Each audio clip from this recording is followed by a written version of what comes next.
নমস্কার, welcome to the Phoenix news. 2026 সালের বিধানসভা নির্বাচন সম্ভবত মুখ্যমন্ত্রী মমতা বন্দ্যোপাধ্যায়ের জীবনের সবচেয়ে স্মরণীয় নির্বাচন হতে চলেছে। কেন? তার কারণ এবারের নির্বাচনে তৃণমূলের জন্য এমন বড় বড় চমক অপেক্ষা করে রয়েছে। এখনো পর্যন্ত অনেক চমক তো দেওয়া হয়েছে, এখনো অনেক চমক অপেক্ষা করে রয়েছে, যে সেগুলো আনএক্সপেক্টেড।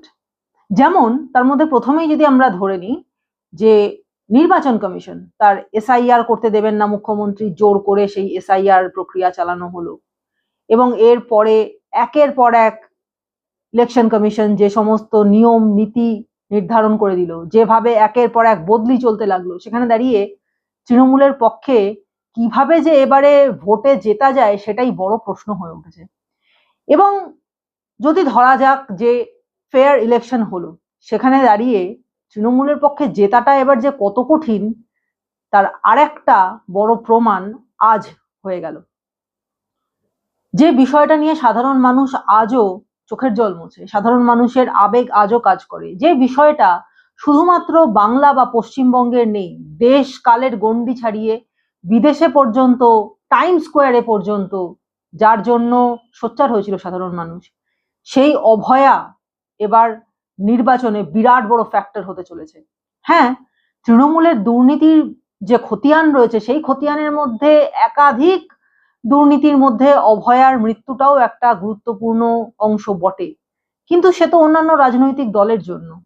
কারণ অভয়ার মা বাবা কিন্তু কোনোদিনই অভয়াকে রাজনীতির অংশ বা রাজনীতির ইস্যু হতে দেননি, কিন্তু বারবার সেই রাজনীতির মধ্যেই টেনে আনা হয়েছে অভয়াকে, অভয়ার মৃত্যুকে, এবং অভয়ার মৃত্যুকে রাজনীতির পুঁজি করে ভোটে জেতার বা রাজনীতির মূল স্রোতে ফেরার চেষ্টা করেছে অনেক দল। কিন্তু এবারে সেই সমস্ত রাস্তা বন্ধ করে দিচ্ছেন অভয়ার মা নিজেই।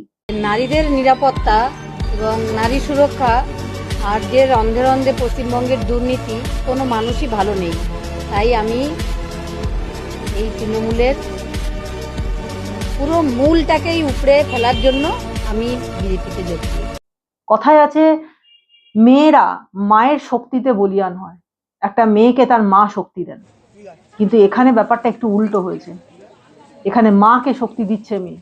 তার কারণ পানিহাটিতে এবার সমস্ত দলকে একা চ্যালেঞ্জের মুখে ফেলে দিলেন অভয়ার মা। এতদিন আমরা জানতাম যে অভয়ার মা কোনো রাজনীতির অংশ নন। তিনি বারবার বলেছিলেন যে রাজনীতি মধ্যে আমরা আমাদের মেয়েকে জড়াতে চাই না, এই অরাজনৈতিক লড়াইটা আমরা সাধারণ মানুষকে সঙ্গে নিয়ে লড়তে চাই। কিন্তু তিনি এই দুঃখটাও করেছিলেন যে ছেলে মেয়ে যতই ব্রিলিয়েন্ট হোক না কেন, মা বাবা যদি প্রভাবশালী না হয় তাহলে তাদের ব্রিলিয়েন্ট হয়েও কোনো লাভ নেই, তাদের বলি হয়ে যেতে হয়। এবং সেই প্রভাবশালী হয়ে আরো অভয়া, আরো সন্তানদের যাতে ক্ষতি না হয়, সেই কারণে এবার রাজনীতির ময়দানে নামলেন অভয়ার মা এবং পানিহাটি থেকে বিজেপির প্রার্থী হিসেবে এবার চ্যালেঞ্জ করবেন অভয়ার মা। সুতরাং অভয়া ইস্যু নিয়ে যে অন্য কেউ নিজেদের কোলে ঝোল টানবে, সে রাস্তা এবার বন্ধ হয়ে গেল। এবং এটা মুখ্যমন্ত্রী মমতা বন্দ্যোপাধ্যায়ের কাছে কত বড় একটা ভয়ঙ্কর ফ্যাক্টর হতে চলেছে সেটা বোঝা যাবে ভোটেই। কারণ এই অভয়া ইস্যুতে সারা বাংলা, সারা দেশ উত্তাল হয়ে উঠেছিল। মুখ্যমন্ত্রী তথা পুলিশ মন্ত্রীর অপদার্থতা, পুলিশের অপদার্থতা এবং ষড়যন্ত্র, এই সব মিলিয়ে মুখ্যমন্ত্রীকে বারবার কাঠগড়ায় দাঁড়াতে হয়েছে, পুলিশ মন্ত্রীকে বারবার কাঠগড়ায় দাঁড়াতে হয়েছে, স্বাস্থ্যমন্ত্রীকে বারবার কাঠগড়ায় দাঁড়াতে হয়েছে। এবং দুঃখের বিষয়, এই তিনটে মন্ত্রকই মমতা বন্দ্যোপাধ্যায়ের অধীনে। সুতরাং এই তিনটে মন্ত্রকের অবিমৃষ্যকারিতার বিরুদ্ধে বারবার যিনি আওয়াজ তুলেছেন, যারা আওয়াজ তুলেছেন, সেই অভয়ার মা বাবা ঠিক করেছেন যে রাজনীতির থেকে দূরে থেকে লড়াই করা সম্ভব নয়, সুতরাং রাজনীতির মঞ্চে আসতেই হবে। এবং এবারে স্বয়ং অভয়া শক্তি জুগিয়েছে তাদের, তারা এবার রাজনীতির মঞ্চে এসে দাঁড়িয়েছেন এবং তারা নিজেরাই ঘোষণা করেছেন যে আর লুকিয়ে মুখ ঢেকে নয়, অন্যায় যখন করেননি তখন মুখ সকলের সামনে এনে এবার সরাসরি রাজনৈতিক লড়াই লড়বেন তারা। এবং সেই কারণেই আগামী দিনে বিজেপির প্রার্থী হতে চলেছেন অভয়ার মা। ইতিমধ্যেই পানিহাটিতে তৃণমূল এবং বামফ্রন্টের প্রার্থী ঘোষণা হয়ে গিয়েছে। সেখানে তৃণমূল প্রার্থী হয়েছেন নির্মল ঘোষের পুত্র তীর্থঙ্কর ঘোষ এবং বামেদের পক্ষ থেকে পানিহাটিতে প্রার্থী হয়েছেন সিপিএম নেতা কলতান দাশগুপ্ত। যেটা জানা যায় যে কলতান দাশগুপ্ত এই অভয়া আন্দোলনের সঙ্গে যুক্ত ছিলেন এবং তিনি কিন্তু জেলেও গেছিলেন। তিনি অভয়া আন্দোলনের অন্যতম মুখও ছিলেন, কিন্তু অভয়ার মা তাকে সরাসরি প্রশ্ন করেছিলেন যে আপনি জিততে পারবেন কি। তো তিনি তাতে অভয়া ইস্যু তুলে ধরেছিলেন যে অভয়াকে নিয়ে তিনি লড়াই করতে চান।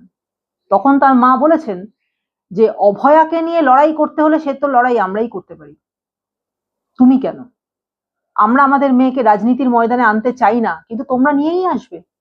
এবং এর থেকেই যেন অভয়া তার মায়ের মনের মধ্যে বলে দিল যে যখন রাজনীতির ঘুঁটি হয়েই গেছি মা, তখন তোমরাই রাজনীতিতে নামো, তোমরা আমাকে নিয়ে লড়াই করো। তার কারণ অভয়ার পাশে যে সাধারণ মানুষ রয়েছে তার প্রমাণ বারবার তারা পেয়েছেন। একটা এমন অরাজনৈতিক আন্দোলন যেটাকে সমস্ত রাজনৈতিক নেতারা হাইজ্যাক করতে ব্যস্ত, প্রত্যেকটা রাজনৈতিক দল মাঠে নেমেছিল অভয়া আন্দোলনকে হাইজ্যাক করতে। সেখানে কিন্তু আলাদা করে কেউ ছিল না, সেখানে বিজেপিও সেই অভয়া আন্দোলনকে নিজেদের সঙ্গে নিতে চেয়েছিল, নিজেদের কাজে লাগাতে চেয়েছিল। প্রথম থেকে বামফ্রন্ট তো চেয়েই ছিল, এবং মুখ্যমন্ত্রী মমতা বন্দ্যোপাধ্যায়েরও কিন্তু এক্ষেত্রে কম ভূমিকা ছিল না। তিনিও নেমে পড়েছিলেন রাস্তায় এবং তাতে পরিষ্কার বলেও ছিলেন, তিনি রীতিমতো স্লোগান দিয়েছিলেন কোট আন কোট, নির্যাতিতার ফাঁসি চাই। ধর্ষকের ফাঁসি চাই বলেননি, নির্যাতিতার ফাঁসি চাই। তো নির্যাতিতাকে তো নির্যাতন করে শেষ করে দেওয়াই হয়েছে এবং তাকে নিয়ে রাজনীতি করার চেষ্টা প্রচুর হয়েছে, কিন্তু সে রাজনৈতিক অংশ হতে পারে না, এটা ঠিক করেছেন তার মা। এবং সেই কারণে এবার অভয়া রাজনীতির অংশ শেষ পর্যন্ত হয়েই গেলেন এবং তাকে সঙ্গে নিয়ে মেয়ের শক্তিকে নিজের মনের শক্তি বানিয়ে এবার অভয়ার মা লড়াই করবেন পানিহাটি থেকে তৃণমূল এবং সিপিএম এর বিরুদ্ধে। অভয়ার মায়ের বক্তব্য হিসেবে এই রাজ্যে তৃণমূলের যে ধ্বংসলীলা চলছে, তৃণমূল কংগ্রেসের যে দমন পীড়ন, যে অত্যাচার, যে নারী নির্যাতন চলছে, এ সব কিছুর একটা শেষ হওয়া দরকার। এবং সেখানে দাঁড়িয়ে বিজেপি ছাড়া অন্য কোনো দলকেই তারা ভরসা করতে পারছেন না। তারা মনে করছেন যে তৃণমূলকে একমাত্র মুখের মতো জবাব দেওয়ার মতো ক্ষমতা বিজেপিরই রয়েছে। নির্দল প্রার্থী হয়ে লড়লেও খুব একটা তাতে লাভ হবে না, এবং সেই কারণেই অবশেষে বিজেপির সঙ্গে একজোট হয়ে এই লড়াইয়ে নামতে চলেছেন অভয়ার মা এবং বাবা। সকলেই জানেন যে অভয়া আন্দোলন কতটা জোর পেয়েছিল, ডাক্তারদের আন্দোলন কতটা জোর পেয়েছিল, কিন্তু রাজনৈতিক স্লোগান, নিজেদের প্রয়োজনের হিসাব, এই সবকিছুর মাঝখানে অভয়ার বিচারের দাবিটা কোথায় যেন উবে গিয়েছিল কর্পূরের মতো। বামপন্থীরা আইন আদালতের ফাঁসে এমনভাবে মামলাটাকে ঘোঁট পাকিয়ে দিলেন যে আলটিমেটলি মামলাটাই প্রায় জলের তলায় তলিয়ে যাওয়ার মতো অবস্থায় চলে গেল। অভয়ার মা বাবা আজও দুঃখ করে বলেন যে সেদিন বিকাশ রঞ্জন ভট্টাচার্য নিজে চেয়ে নিয়েছিলেন অভয়া মামলার দায়িত্ব, কিন্তু তারপরে যখন দেখা যাচ্ছে যে সুপ্রিম কোর্টে অভয়া মামলা সেভাবে কাজ হচ্ছে না, ফলপ্রসূ হচ্ছে না, তখন তাদের মা বাবারাই বলেছিলেন যে আমরা বারবার বলেছিলাম বিকাশ রঞ্জন ভট্টাচার্যকে যে আপনি এই মামলা ছেড়ে দিন, বলে দিন সুপ্রিম কোর্টে মামলা চালানোর মতো ক্ষমতা অভয়ার মা বাবার নেই, কিন্তু তিনি সেটা করতে দেননি। এবং তারপরে যখন বারবার বললেন যে সুপ্রিম কোর্টের জন্য আমরা অন্য লয়ার খুঁজে নেব, আপনি হাইকোর্টের মামলাটা দেখুন, কি করেছিলেন, তিনি পুরো মামলাটাই ছেড়ে দিয়েছিলেন এবং এই বিষয়টা সম্পূর্ণভাবে বৃন্দা গ্রোভারের হাতে তুলে দিয়েছিলেন।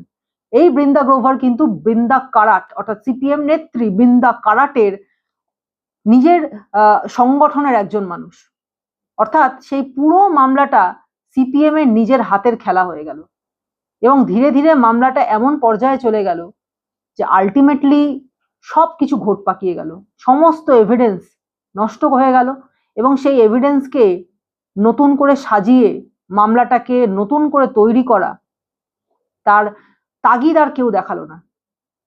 এবং এই নিয়ে কিন্তু যথেষ্ট ক্ষোভ উগড়ে দিয়েছেন বারবার অভয়ার মা বাবা। তারা আজও সিবিআই এর গাফিলতির বিরুদ্ধে প্রশ্ন তোলেন, কিন্তু তারপরেও তারা এটুকু বোঝেন যে একটা পরিবর্তন আনতে গেলে রাজনৈতিক ক্ষমতা না থাকলে সে পরিবর্তন আনা সম্ভব নয়। এবং তাদের মামলাটা অর্থাৎ তাদের অভয়াকে নিয়ে যে ঘটনা ঘটেছিল তাতে সাধারণ মানুষ এত বেশি পরিমাণে তাদের সঙ্গে ছিল। সুতরাং যখন রাজনীতির মঞ্চে যদি তারা লড়াই করতে চান তাদের মেয়ের জন্য, আরো অনেক মেয়ের জন্য, আরো অনেক অভয়ার জন্য যদি তারা লড়াই করতে চান, তাহলে সেক্ষেত্রে রাজনীতির ক্ষমতা, রাজনৈতিক ক্ষমতা তাদের সবচেয়ে বড় অস্ত্র হবে।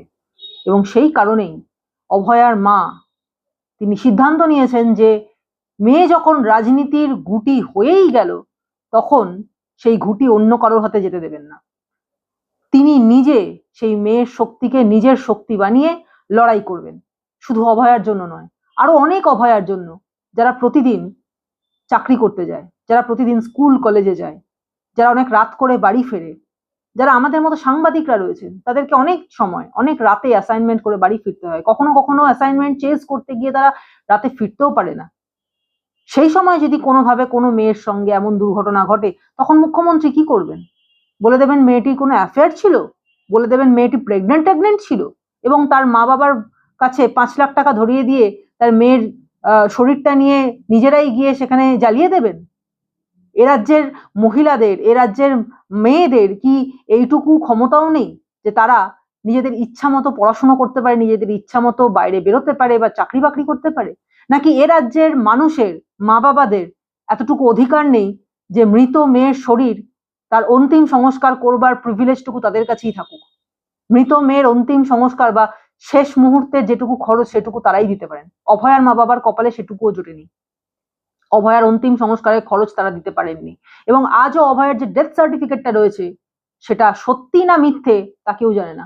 অর্থাৎ যদি এসআইআর করা হয়, সেই হিসেবে অভয়া আজও মৃত নয়, আজও কিন্তু ইলেকশন কমিশনের চোখে অভয়া জীবিত, তার নিজের নামেই জীবিত। কারণ তার ডেথ সার্টিফিকেটটাই ভুয়ো। কারণ সেই ডেথ সার্টিফিকেটে অভয়ার মৃত্যুর কারণ হিসেবে কোনো সঠিক কারণ দেখাতে পারেনি রাজ্য সরকার, রাজ্যের স্বাস্থ্য দপ্তর, অথচ তড়িঘড়ি একটা ডেথ সার্টিফিকেট দেওয়া হয়েছে।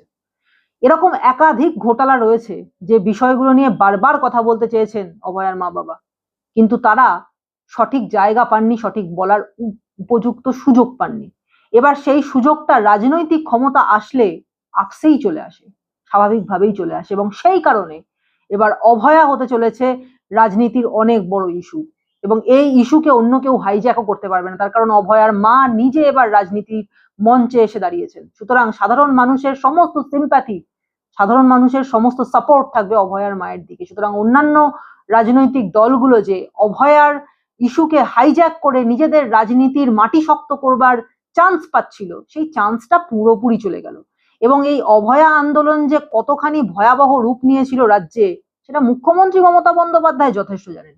সুতরাং এবার অভয়া আন্দোলন মুখ্যমন্ত্রী মমতা বন্দ্যোপাধ্যায়ের শেষের শুরু হিসেবে না ঘন্টা বাজিয়ে দেয়, সেটাই এবার দেখার যে অভয়া আন্দোলন যা রাজনৈতিকভাবে শুরু হয়নি, যা সাধারণ একটা মানুষের আন্দোলন ছিল, প্রচুর মানুষ তারা অভয়া আন্দোলনকে সাপোর্ট করে দূর থেকে তাদের নিজেদের পরিচয় না জানিয়েও অনেক সাহায্য করেছিলেন, প্রচুর টাকা উঠেছিল, কিন্তু সেই টাকার হিসাব কিন্তু কোনোদিন পাওয়া যায়নি। শুধুমাত্র টাকা এবং রাজনৈতিক ক্ষমতার জন্য অভয়া আন্দোলনকে যারা ইস্যু করতে চেয়েছিল তাদের মুখের মতো জবাব দিয়েছেন এবার অভয়ার মা।